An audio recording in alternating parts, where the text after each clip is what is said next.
విశాఖ జిల్లా భీమిలి నియోజకవర్గం సంఘివలసలో సిద్ధం పేరుతో వైసీపీ నిర్వహించిన బహిరంగ సభ విజయవంతమైంది.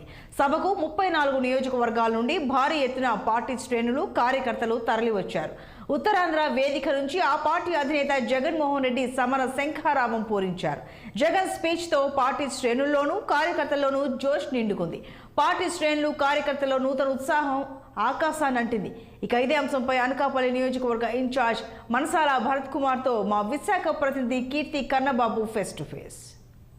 ఉత్తరాంధ్రలో జరిగినటువంటి సభ కూడా చాలా సక్సెస్ అయిందంటూ కూడా కొంతమంది అయితే చెప్తున్నటువంటి పరిస్థితి అయితే ఉంది. అయితే ఈ కార్యకర్తలు మాటల్లో కొన్ని విషయాలు అడిగి తెలుసుకునే ప్రయత్నం చేద్దాం. మనతో పాటు మాట్లాడడానికి అనకాపల్లి క్యాండిడేట్ అయినటువంటి భరత్ కుమార్ మనతో ఉన్నారు. ఆయన మాటలోనే కొన్ని విషయాలు అడిగి తెలుసుకునే ప్రయత్నం చేద్దాం. సార్ చెప్పండి, ప్రధానంగా ఈ రోజు ఇక్కడ ఈ మీటింగ్ చూసిన తర్వాత ఈ సిద్ధం అనే సభ మీకు ఏ రకంగా అనిపించింది సార్?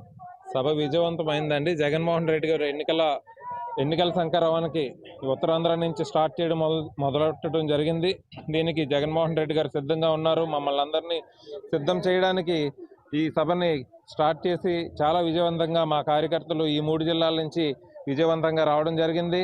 మేమందరం సిద్ధంగా ఉన్నాం. జగన్మోహన్ రెడ్డి గారు అంటే మేమందరం ఉన్నాం సైనికుల్లాగాని చెప్పడానికి మా 3 జిల్లాల కార్యకర్తలు చాలా సంతోషంగా ఉత్సాహంగా ఈ కార్యక్రమాన్ని విజయవంతం చేస్తూ జగన్మోహన్ రెడ్డి గారు ఇచ్చిన పిలుపు మేరకు 175కి 175 సీట్లు టార్గెట్గా ముందుకు వెళ్ళడం జరుగుతుంది. దీనికి ఈ 3 నెలలు జగన్మోహన్ రెడ్డి గారి వెంట మా కార్యకర్తలు కానీ నాయకులు కానీ అందరమే కష్టపడి మళ్ళీ అందరినీ ఫ్యాన్ గుర్తుకు ఓటేపించి జగన్మోహన్ రెడ్డి గారిని సీఎం చేయడానికి మా వంతు సాయం మేము చేస్తాం. భవిష్యత్తులో అనకాపల్లిలో ఎలాంటి పరిస్థితుల్ని అంటే అక్కడ ఉన్నటువంటి చిన్న ఏమంటారు ఒడిదుడుకుల విషయాల్లో మీరు ఎట్లా తీర్చిదిద్దుకొని ముందు భవిష్యత్తులో వెళ్ళబోతున్నారు? అనకాపల్లిలోని మా పెద్దలు దిలీప్ కుమార్ లాంటి మంచి నాయకులు ఉన్నారు. వాళ్ళందరి సలహాలు తీసుకొని ముందుకు ఏ విధంగా వెళ్తే బాగుంటుంది అంటే సీనియర్లు వీళ్ళందరూ సలహాలు తీసుకొని ముందుకు ఏ విధంగా వెళ్తే బాగుంటుంది, అనకాపల్లి నియోజకవర్గానికి ఏ విధంగా వెళ్తే బాగుంటుంది అందరి సలహాలు తీసుకొని ముందు పోవడం జరుగుతుంది. భవిష్యత్తులో అనకాపల్లి కొత్త జిల్లాగా ఏర్పడింది. ఈ కొత్త జిల్లాలో మీరు ఎమ్మెల్యే కాబోతున్నారు, అంటే ఎమ్మెల్యేగా పోటీ చేయబోతున్నారు. మీకు ఏమనిపిస్తుంది సార్? చాలా ఆనందంగా ఉందండి. అనకాపల్లి జిల్లా ఆల్రెడీ అయింది, భవిష్యత్తులో అవడం లేదు.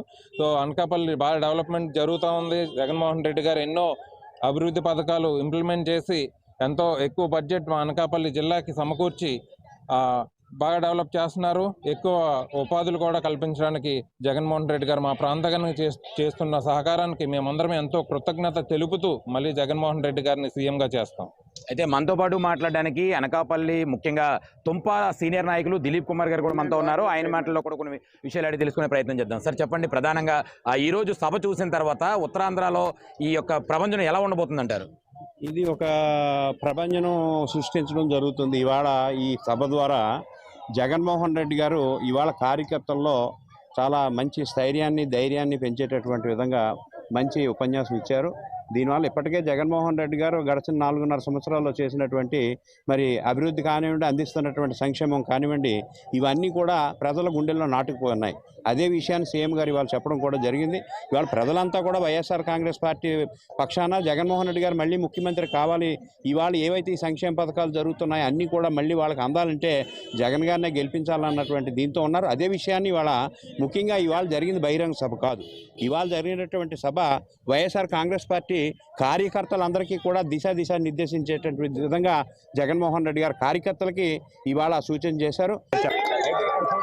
భరత్ కుమార్ గారిని ఖచ్చితంగా ఎమ్మెల్యే చేసి మేము ఖచ్చితంగా వీళ్ళందరికీ కూడా తిరిగి మళ్ళీ జగన్మోహన్ రెడ్డికి గిఫ్ట్గా అప్పచెప్తామంటూ కూడా వీళ్ళంతా కూడా చెప్పడం జరుగుతుంది. కెమెరామ్యాన్ మూర్తితో కన్నబాబు, విశాఖపట్నం నుంచి.